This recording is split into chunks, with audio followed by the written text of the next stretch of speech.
Hello, beautiful people. Today is 10th of May. My name is Sahil, and welcome to Newspaper Analysis. Friends, today we will be taking a quote which was came as a question into the UPSC mains essay paper in 2016. Now, guys, the quote goes like this: Need brings greed, and if greed increases, it spoils breed. Now, guys, according to Abraham Maslow, he said that a human being has five type of needs. But if we go beyond these five type of needs, then we enter into the realm of wants and desires. And guys, when we enter to the realm of wants and desires, we go into the periphery of greed because, guys, according to the basic concept of economy, wants as well as desires are never ending. And there comes the lust, the greed, and unending zeal to acquire more and more given the capacity of yours. And guys, in that particular capacity, the entire breed or generations are tend to spoiled. And guys, the optimum example of this particular thing can be seen into the phenomena of capitalism, wherever the manufacturing patterns changed out of a need, but soon they change into the greed and led to the exploitation of the workers, and the entire breed of capitalist was spoiled. So guys, this is my thought onto this particular essay which you can expand, but your version might be differ on this particular thing because it is open to interpretations. Guys, now I have decided that on some days I will also be taking certain topics on essay. Please tell me into the comment box that do you like this thing, or only we should stick to the quote relevant to the GS papers. And now let's begin with today's analysis. Guys, this is the page number 1 of the Hindu newspaper, and the first news item we can see here is that ICMR is now finally have started testing of community transmission in certain districts. Now, guys, I have told you earlier also, community transmission is the stage 3 of coronavirus, which happens to be a very dangerous stage. Guys, you might be knowing that stage number 1 is when there are cases which are imported from certain other country. For example, when the cases were being imported from only from China.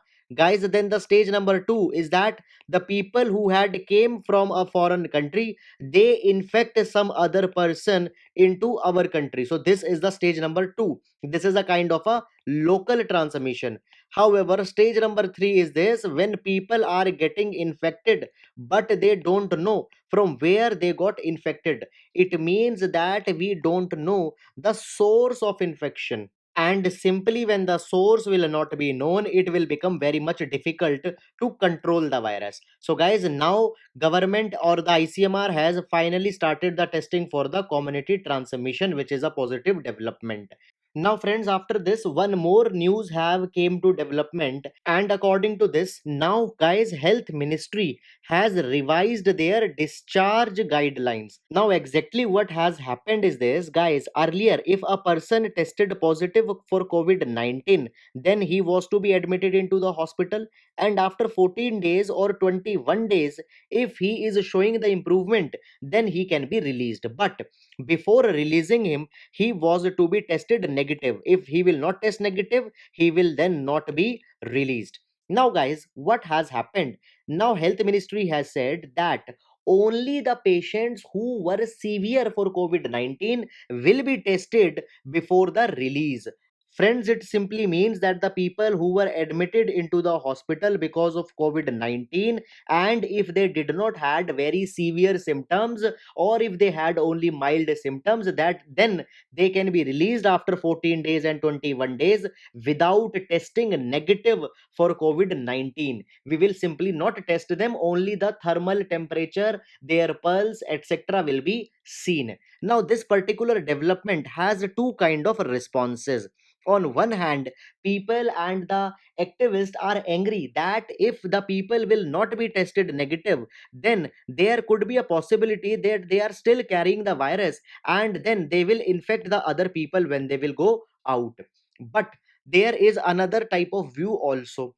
Now guys, we had seen into the Sunday's science and tech discussion that there have been certain studies into the South Korea, according to which it has been said that the people who had recovered of COVID-19 still show the positive test Why they are still showing the positive?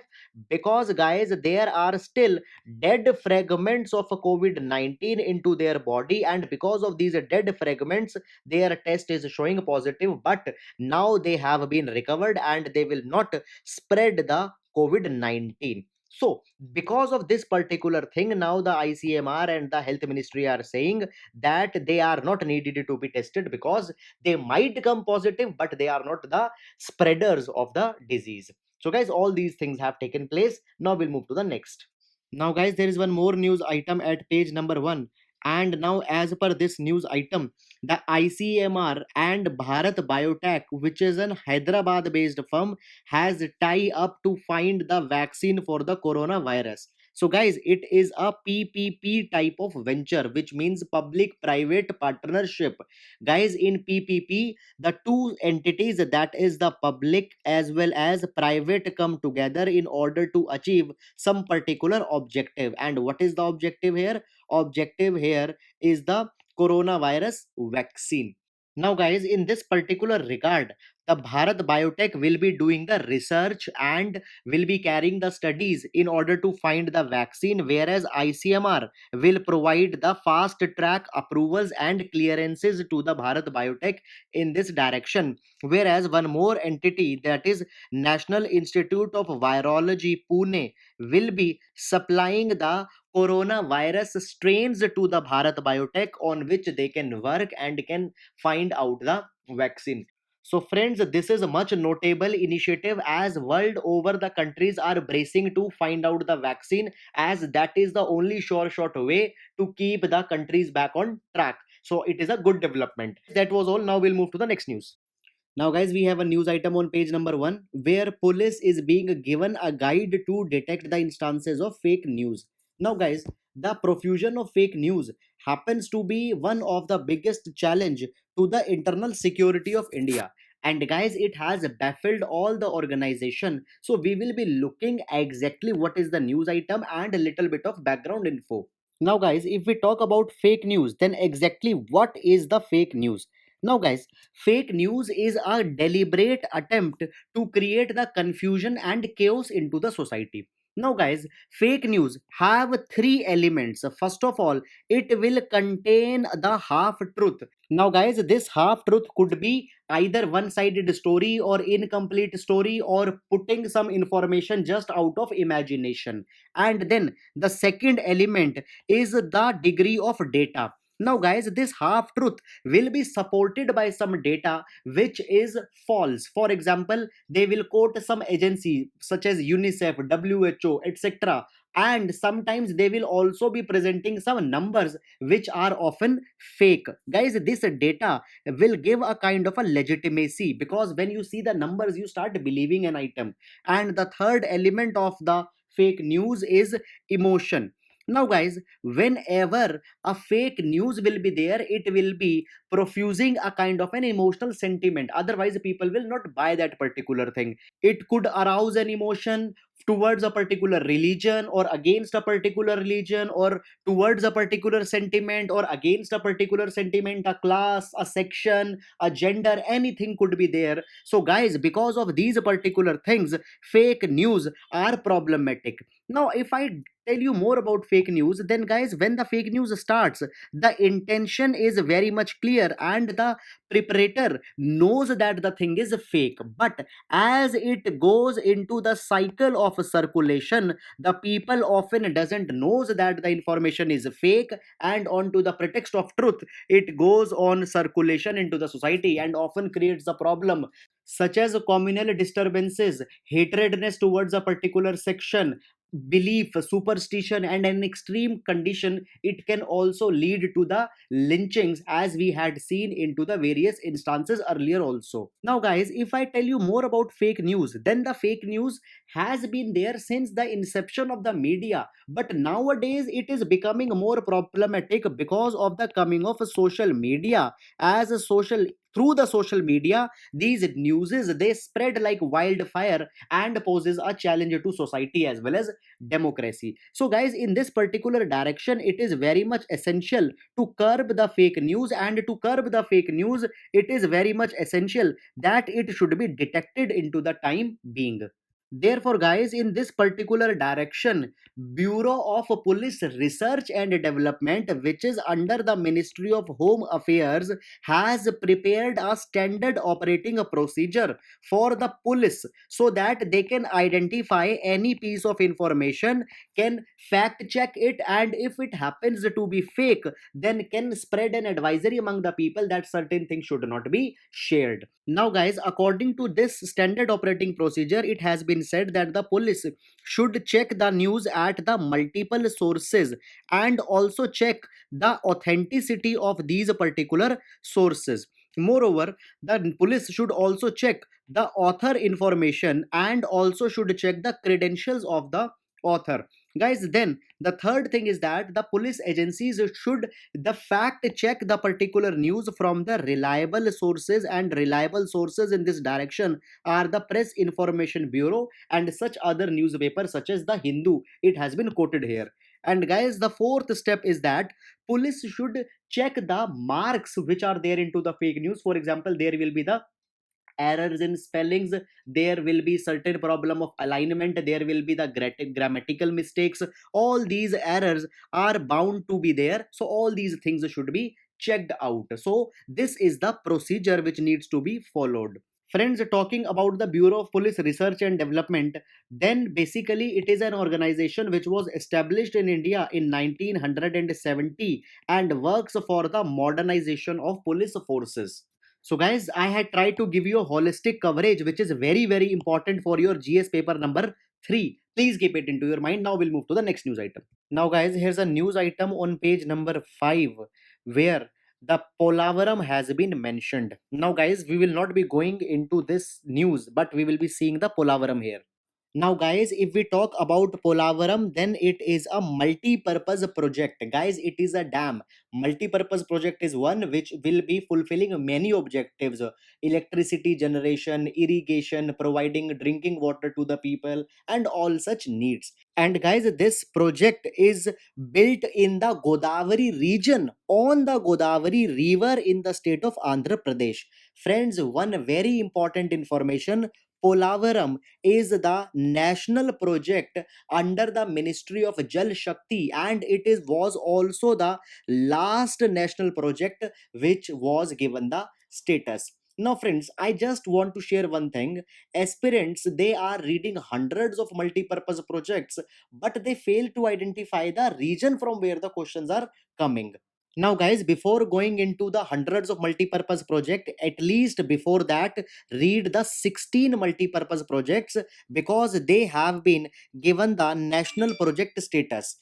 Friends, this particular status is given by the Ministry of Jal Shakti, and these 16 national projects are those which are very important for the water security of India. Number one, and number two, these 16 projects are a part of ambitious inter-water linking program which government will initiate into the times to come. Friends, inter-river linking program aims to connect the rivers of India so that water scarcity of India could be reduced. Now, friends, earlier this project was conceived to be dead, but now government is rethinking on this particular project, and into the mean course of time, if this particular project will become alive, then these are the core projects which will instrumental into that particular direction. Moreover, when we talk about a national project, what difference does it makes in these projects? Guys, the funding pattern is different, and the funding pattern is 90 is to 10. It means that the 90% cost will be given by the union, whereas only 10% cost will be given by the states. Whereas on other projects, the pattern is not this, rather pattern is 60 is to 40. So all the states want that their multi-purpose projects should be given the national project status, but now the government has said that the last project was the Polavaram, and after Polavaram no new projects will be given the status of national project. So therefore Polavaram again becomes important. Guys, one more information about the Polavaram project. It will be an important component with respect to the river linking of Godavari with the Krishna river, which is also an important river into the peninsular India. And moreover, the Papikonda National Park is also located into the vicinity of Polavaram project. So please guys remember all these information, very very important for your prelims exam. However, into the specific news item which came into the paper, nothing important has been mentioned. Guys, now we'll move to the next. Now, guys, here's a news item on page number 8 where a dispute has been erupted between India and Nepal on the Kailash Mansarovar road, which has been inaugurated yesterday. Now, guys, first of all, we had discussed yesterday, that is into the 9th of May newspaper, about this particular issue. You can refer there. Now, guys, if we understand the controversy, then what has happened? First of all, from where the new road has been started, guys, the new road has been constructed from Dharchula to the Lipu Lake Pass. Now, guys, earlier also this particular route was taken by the people to go to the Kailash Mansarovar, but as earlier proper road was not there, therefore this particular route took a lot of time. Now, what has been done? Indian government has constructed a proper road from Dharchula to the Lipu Lake. Now, guys, why the problem has came? Problem has came because of the Kala Pani controversy that is going on between the India as well as Nepal. Now, guys, if we understand the Kala Pani controversy, then this particular problem started after India released the new map after the reconstitution of Jammu and Kashmir, and in that particular map Kala Pani was shown as the part of Uttarakhand. However, guys, Nepal says that Kala Pani belongs to Nepal. Now, guys, if you see the map, then the Kala Pani is located here. So, Kala Pani is very much into the vicinity of the Lipu Lake Pass. And guys, because Lipu Lake Pass is a strategic point between the India China, therefore India wants that they should have a control over the region. So they don't want the any other country's sovereignty here, and the same reason Nepal is also having. Now a question comes that why the Kala Pani controversy is coming. Guys, it is because of a historic confusion. Friends, in 1816 a treaty was signed between India and Nepal called as a Treaty of Sugoli. In this Treaty of Sugoli, it was said that the Kali River is the boundary between India and Nepal. Now, guys, problem comes that which exactly is the main Kali River, because into the region there are large number of tributaries, and India has a different version of Kali River, whereas Nepal has some different version of Kali River. Guys, according to Nepal, this particular is the Kali River, therefore the Kala Pani is the territory of Nepal. However, guys, according to India, some other region, that is the eastern river, is the actual Kali River, and therefore the Kala Pani belongs to India. So, guys, it is a confusion there which is going on, and on these particular things, various understandings and parameters have also been agreed by India and Nepal from time to time. In 1950, such kind of agreement was tried to be reached. However, nothing concrete has came out of this particular thing. So now the Nepal is saying that by constructing the road over here, what India is trying to do, India is trying to stake the claim over Kalapani, which is not good. However, guys, India also have a particular part of story here. India says that what India has done, India has constructed the road from Dharchula to Lipu Lake. But it was not the first time that such a road is being constructed. Earlier also people were going on this particular route, but now a proper road has been made, so nothing new has been done by the government. So this is particularly the controversy of Kala Pani that is going on over the road. I hope guys you are understanding this particular issue. Now we'll go to the next news item. Now, guys, here's a news on page number 10 where the CII, that is Confederation of Indian Industries, has asked the center government that the long working hours should be made for the workers who are working. Second, similar kind of news item has been there onto the page number 6 also, where the Odisha government has decided to extend the working shift to 12 hours. And guys, not only Odisha but UP, Madhya Pradesh, and various other states are doing this particular kind of thing. Now, guys, one food for thought. Guys, personally, I believe that there are certain controversies which can never be solved. For example, controversy between saving the environment and achieving more economic growth. Second is the controversy between the industrialization and preserving the rights of the migrants.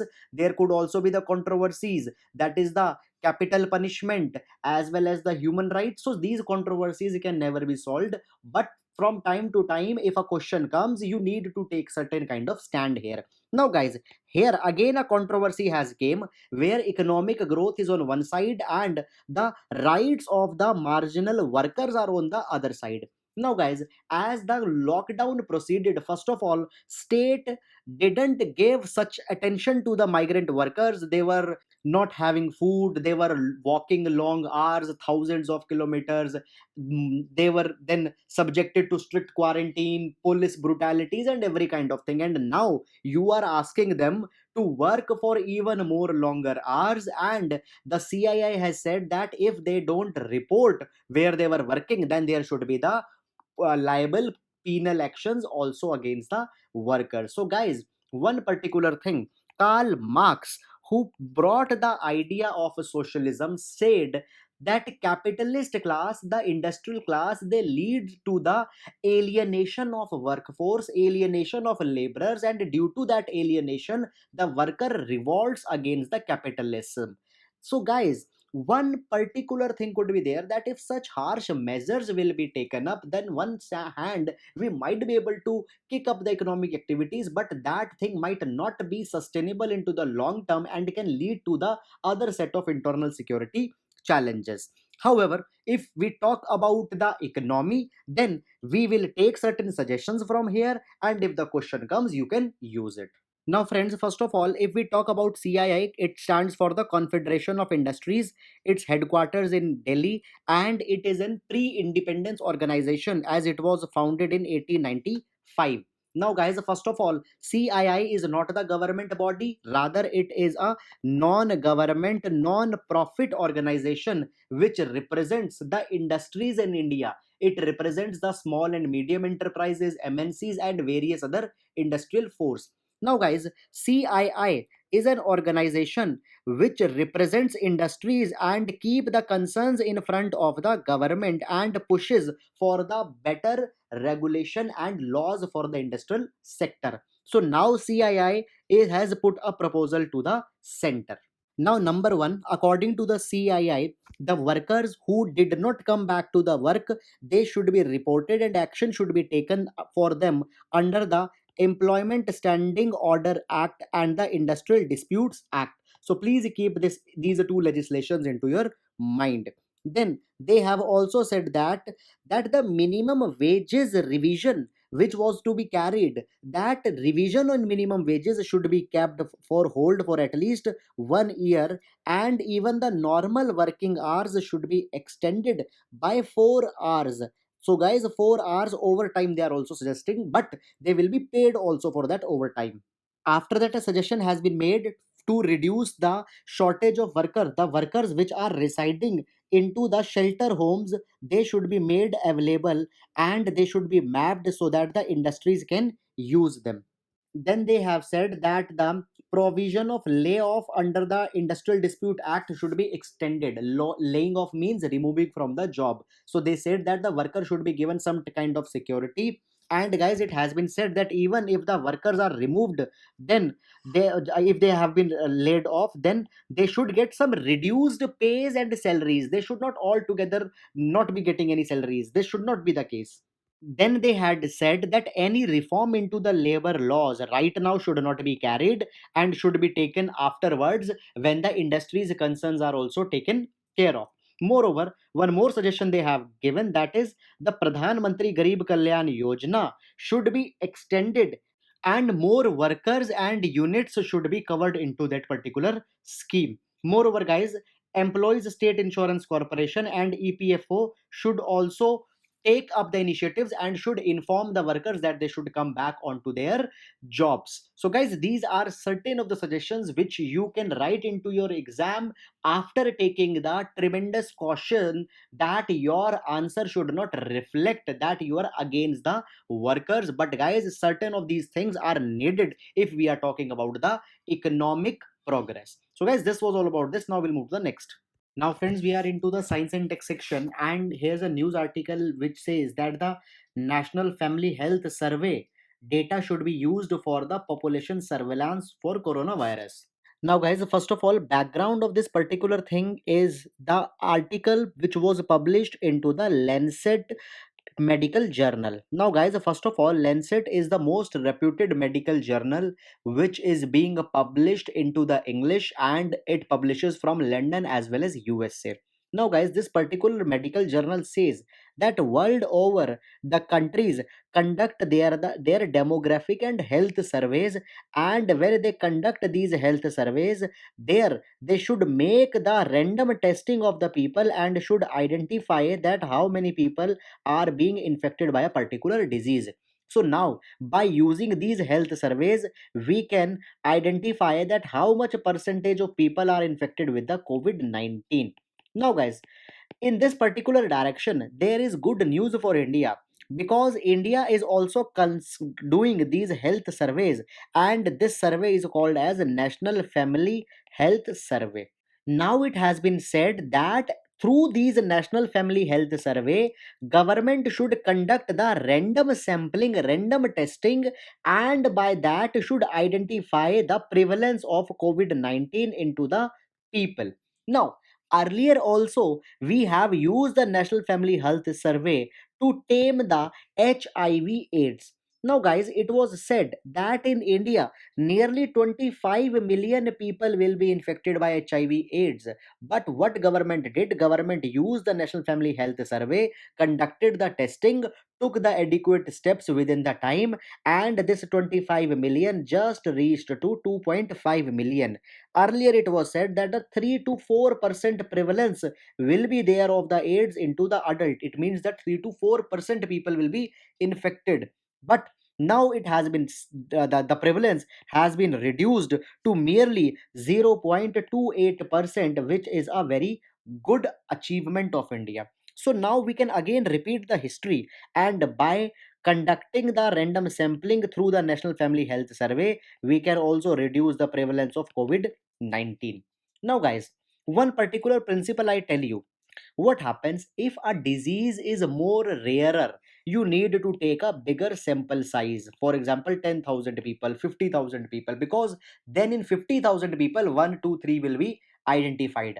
However, if a disease is very much common, then you can do that particular thing into the small sample size also, because even in 100 people you will be getting 15-20 cases. So now what we should do, we should take certain random samples, for example of 3,000 people each, and we should see that in 3,000 people how many people are infected by the COVID-19, and by that we will be able to get at a number that on the country basis x percent amount people are infected, and then the decisions could be taken. Now friends, if we talk about the National Family Health Survey, then it is a time to time survey which is conducted throughout the country, where the households are taken for the surveys. Now, this is organized under the Ministry of Health and Family Welfare along with International Institute of Population Sciences, which is based in Mumbai. Guys, moreover, ICF International, which is USA based, is also involved into this particular exercise. Guys, one more thing, the National Family Health Survey also receives the aid from the US aid as well as from the UNICEF. So please keep all these things into your mind. Now guys, as talking more about National Family Health Survey, the first National Family Health Survey was conducted in 1992 and 93. Right now, the fifth National Family Health Survey will be conducted, whose results will be coming by the mid of 2020 or by the end of 2020. Before this one, the fourth National Family Health Survey was conducted in 2015. So guys, this is all possible information about this particular thing. Now we'll move to the next article. Now friends, there is one more news on the science and tech page which mentions about the Sal forest tortoise. Now, guys, it has been said that India's protected networks are designed in such a way that they only are centric towards the mammal, and other reptiles and amphibians are not focused in this particular direction. If we talk about the turtles and tortoise, then out of 29 freshwater turtles and tortoises which are found, 23 comes into the category of a threatened on the IUCN red list. And in this particular article, we are talking about the Sal tortoise who should be given urgent protection as he had been classified as critically endangered on IUCN red list. Moreover, according to the IUCN, the population of tortoise has been reduced by 80% into the last 90 years. So, therefore, the tortoise are into the dire need of conservation, which is not the case in India. Now, guys, though we have large patches of protected area networks, but these protected areas are made keeping in the concerns of the mammal populations, and the turtles and tortoise, they are often found either onto the boundaries or the outside of these regions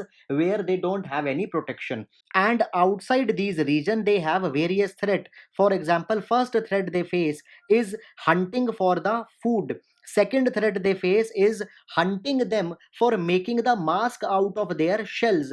And apart from that also there are various threats to them. For example, they get caught into the forest fire where they are subjected to mortality. Moreover, into the northeast where these turtles are found, their jhoom cultivation is carried. And guys, this jhoom is slash and burn. Once you harvest the crop, you burn the region, and into that burning, these tortoise, particularly the salt tortoise, also faces a lot of mortality. Now, guys, there it is being said that government should wake up to the protection of the amphibians as well as reptiles, because till now the protection concern has only been given to the mammals. And in this direction, they should be given the protection on the lines of a tiger, which has been given a focus.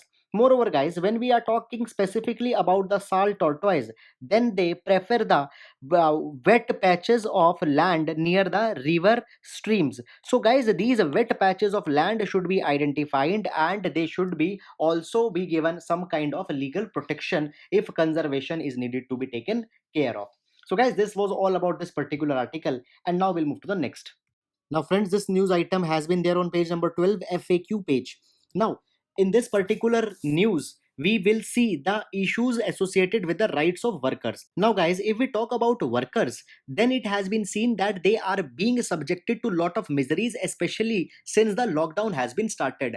Now, in all these miseries, there is one act which comes to the safety of the workers, that is Interstate Workmen Act of 1979. But guys, now this particular act is being subjected to lot of changes. We will see that particular thing, we will be coming back. Now, guys, first of all, if I talk about this particular act, then this act is applicable to all the establishment which employ 5 or more workers. And guys, even if they have employed more than 5 workers for one day in last 12 months, they will be covered under the act. Secondly, it also applies to the contractors who is employing the workers more than 5.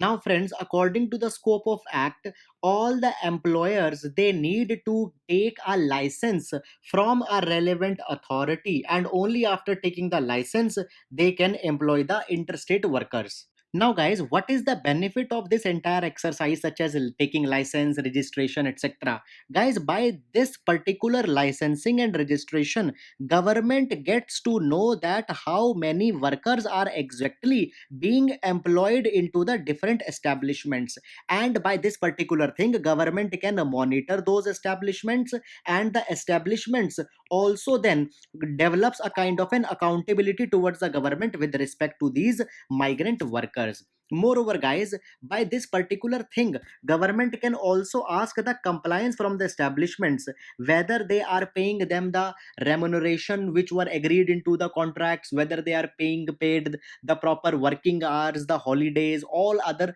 basic amenities and benefits. Moreover, guys, there should be no discrimination between the migrant workers which are coming from other state as well as other people who have been employed into the organization if they are doing the same work.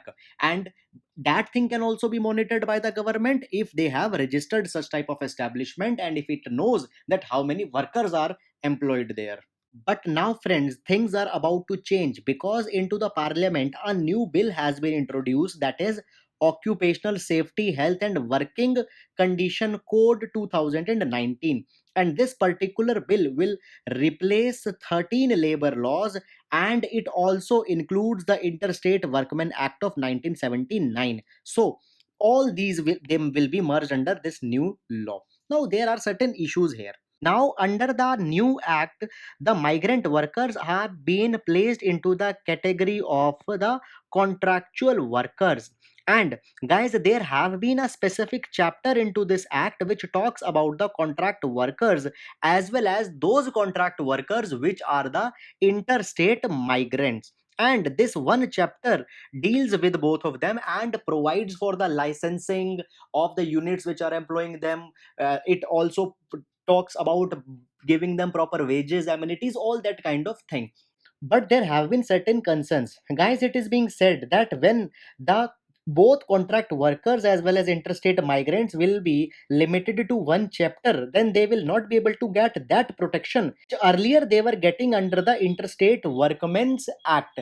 And guys, there could also be a problem that when so large number of issues will be dealt under one particular act, then the interstate migrant workers issue will not be properly implemented and they will only be left to the whims and fancies of their trade unions, their employers only.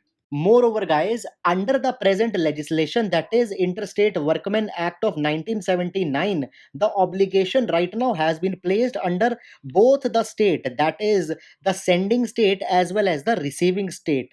So much more protection has been given, but that could not be the case under the newly proposed legislation. Therefore, guys, in this direction, it is being said that the reforms should be taken up. So, guys, these were all the issues with respect to the migrant workers, very important for your GS paper number 2. So guys, this was all about today's newspaper articles. I hope you are liking our discussion. Thank you so much.